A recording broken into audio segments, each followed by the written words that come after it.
नमस्कार साथियों, हमारे official channel math bye Neeraj sir में आपका हार्दिक स्वागत है। आशा करता हूँ आप लोग बहुत अच्छे होंगे, ठीक है। तो चलिए सर, आप लोगों के लिए मैं बिहार पुलिस प्रैक्टिस सेट का सीरीज शुरू कर रहा हूँ, ठीक है ना।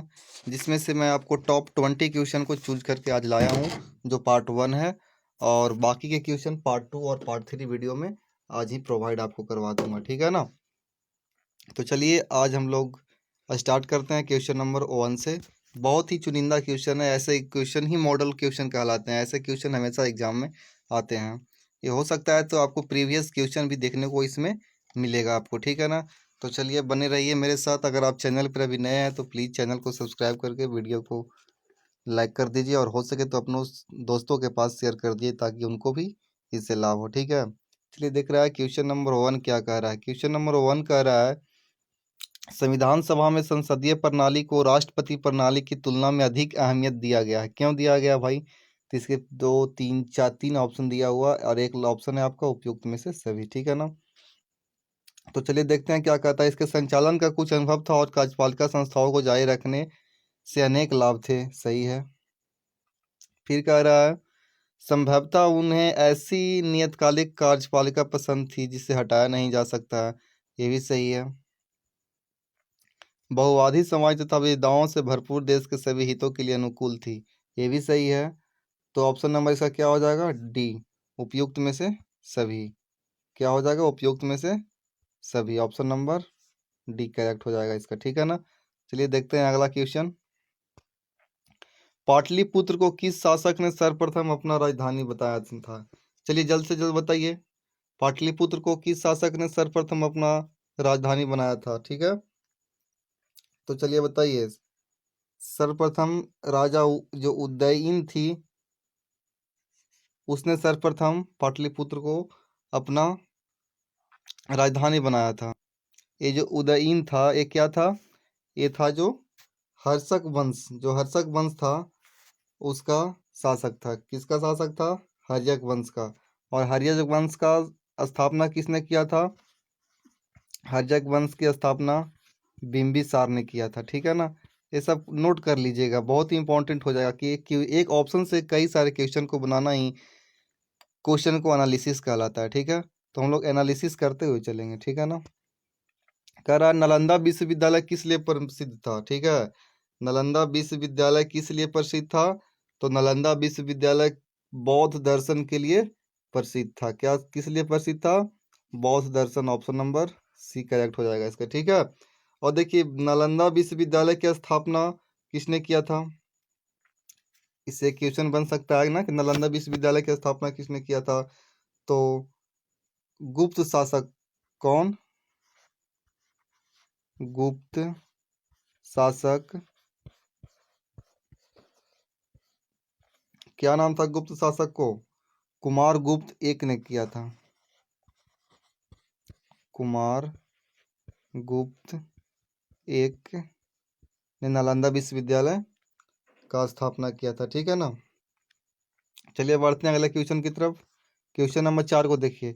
मुख्यमंत्री किसके लिए जिम्मेदार नहीं होता है, ठीक है ना। मुख्यमंत्री किसके लिए जिम्मेदार नहीं होता है? राज्य प्रशासन चलाना मुख्यमंत्री का काम है। कानून और व्यवस्था बनाए रखना, ये भी मुख्यमंत्री का काम है। उपयुक्त में राज्य की सुरक्षा, देखिए यहाँ राज्य की सुरक्षा है जो मुख्यमंत्री नहीं करता है। किसके अंतर्गत आता है राज्य की सुरक्षा? ये होम मिनिस्टर के अंतर्गत आता है, यानी राज्यपाल के अंतर्गत आता है, ठीक है ना। तो ऑप्शन नंबर कौन सा सही हो जाएगा आपका? ऑप्शन नंबर आपका सी इज द राइट आंसर, ठीक है ना। चलिए अगले क्वेश्चन को देखते हैं हम। वित्तीय घाटे का मतलब क्या है भाई? कहने का मतलब वित्तीय घाटा हमारे देश को घाटा कब होगा? जब खर्च से अधिक आय होगा तो लाभ हो जाएगा। चलिए गलत हो गया। स्फीति, ठीक है ना। क्या? स्फीति, ये भी आपका गलत हो जाएगा। अब कह रहा है सभी मदों से प्राप्त आय खर्च से कम होना चाहिए, ठीक है। यानी जो आय है वो खर्चा से कम है तो क्या होगा? हानि होगा। ये तो मैथ का भी फॉर्मूला, इसलिए इसी को वित्तीय घाटा कहलाता है, ठीक है ना। देखिए यहाँ से क्वेश्चन बन सकता है कि भारत में वित्तीय घाटे यानी राष्ट्रीय आय की गणना कौन करता है? तो केंद्रीय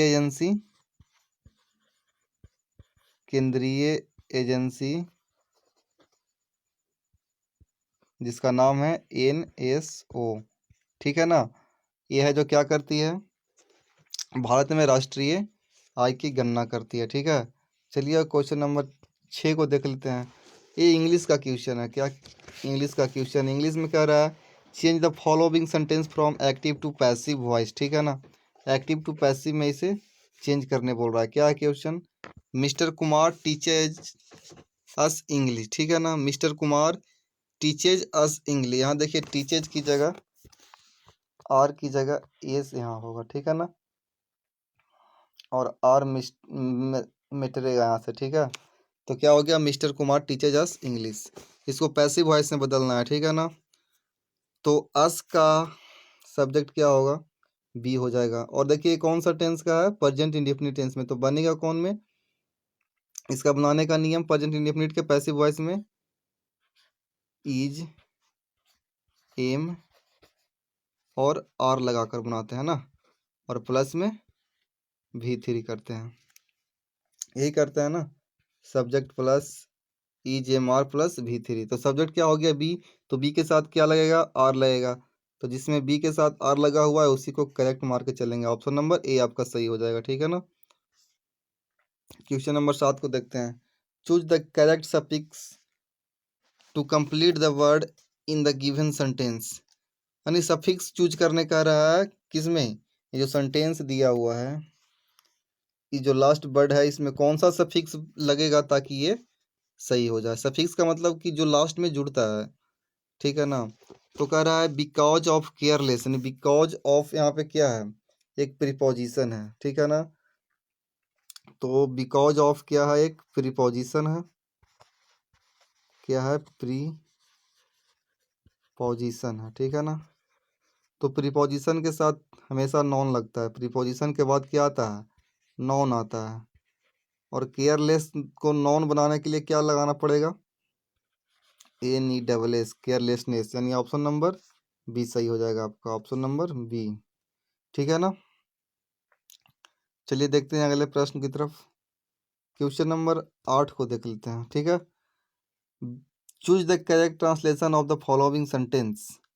B should not pollute the Ganga. कह रहा है कि we should not pollute the Ganga, यानी गंगा को प्रदूषित नहीं करना चाहिए। किसको द्वारा? हम लोगों के द्वारा। यानी कह रहा है गंगा को हम लोगों को प्रदूषित नहीं करना चाहिए, ये भी गलत है। हम लोगों को गंदगी फैलाना चाहिए, ये भी गलत है। हम लोगों को गंगा प्रदूषित करनी चाहिए, नहीं करना चाहिए, गलत है। तो हम लोगों को गंगा को प्रदूषित नहीं करना चाहिए। ऑप्शन नंबर बी आपका करेक्ट हो जाएगा, ठीक है ना।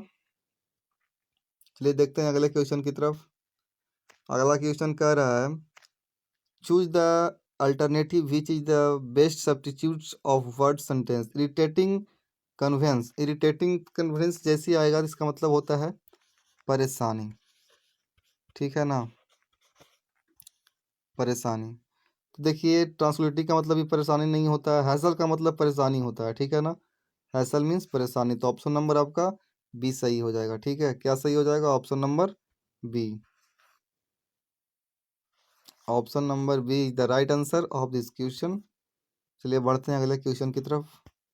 क्वेश्चन नंबर 10 को देखते हैं। चूज एप्रोप्रिएट आर्टिकल्स, यानी सुटेबल आर्टिकल को चूज करना है। राम गिव मी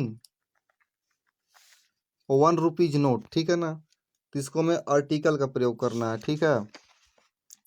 तो आर्टिकल का प्रयोग करने से पहले देखिए क्या होगा। यहाँ पे क्या है? ओ है। ओ है क्या है? ओ वॉवेल है ना। VOWEL वॉवेल है। तो वॉवेल है तो इन का प्रयोग करते, लेकिन यहाँ पे इन का प्रयोग हम नहीं करेंगे। क्यों? क्योंकि यहाँ पे जो वा का उच्चारण हो रहा है उसमें लास्ट में आ रहा है, यानी ये क्या हो जा रहा है? व्यंजन हो जा रहा है, ठीक है ना। स्वर नहीं हो रहा है, क्या हो रहा है? व्यंजन, यानी कॉन्सोनेंट हो रहा है। तो कॉन्सोनेंट के साथ क्या लगाएंगे? ए लगाएंगे, यानी क्या होगा यहाँ पे? ऑप्शन नंबर सी सही हो जाएगा, ठीक है ना।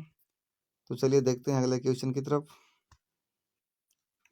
निम्नलिखित में से कौन सा मूल अधिकार भारतीय संविधान द्वारा नागरिकों को नहीं प्रदान किया जाता है? भाई देश में बसने का अधिकार सबको प्राप्त है, ठीक है ना। ये आपको आर्टिकल 19 के ई में मिल जाएगा। कितना में मिल जाएगा? 19 के ई में मिल जाएगा। और लिंग समानता का अधिकार ये अनुच्छेद 15 में है। ठीक है। और कह रहा है सूचना का अधिकार। सूचना का अधिकार ये 2005 में नियम पारित किया गया था। ठीक है ना। संसदीय अधिनियम के द्वारा 2005 में सूचना के अधिकार को अधिनियम को लागू किया गया था। लेकिन इसको मौलिक अधिकार का दर्जा नहीं दिया गया। ठीक है ना। मौलिक अधिकार का दर्जा नहीं दिया गया है। इसको सर्वोच्च न्यायालय ने मौलिक अधिकार के समान माना है। समान माना है मौलिक अधिकार के, लेकिन दर्जा नहीं दिया गया। तो ऑप्शन नंबर आपका कौन सी हो जाएगा? सी सही हो जाएगा।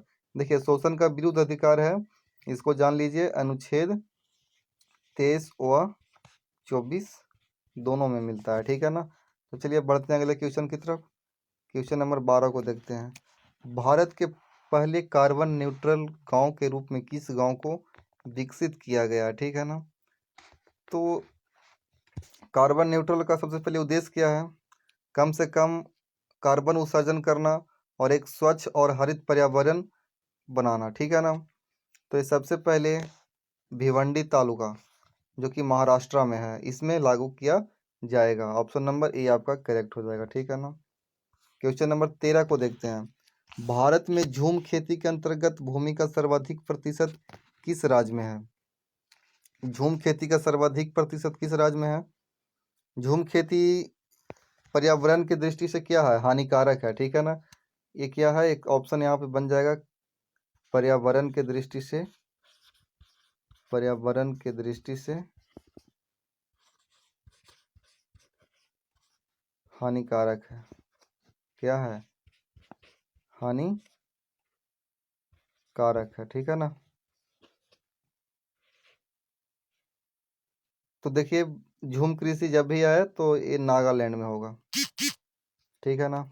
चलिए बढ़ते हैं अगले क्वेश्चन 14 नंबर की तरफ। बिहार सरकार ने किस वर्ष सरकारी नौकरियां में महिलाओं के लिए 35% आरक्षण का व्यवस्था किया था? आरक्षण की बात आती है महिलाओं को तो सब लोग आप लोग मार दीजिएगा। ठीक है ना। 2016 ईस्वी, सबको याद होगा, नीतीश कुमार जी का सरकार है, अभी भी उनका सरकार है। नीतीश कुमार जी ने ही लागू किया था 2016 में 35% आरक्षण। यहाँ तक कि पंचायती राज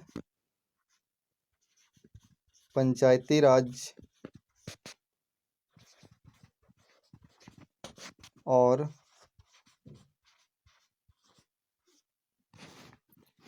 नगर पालिका,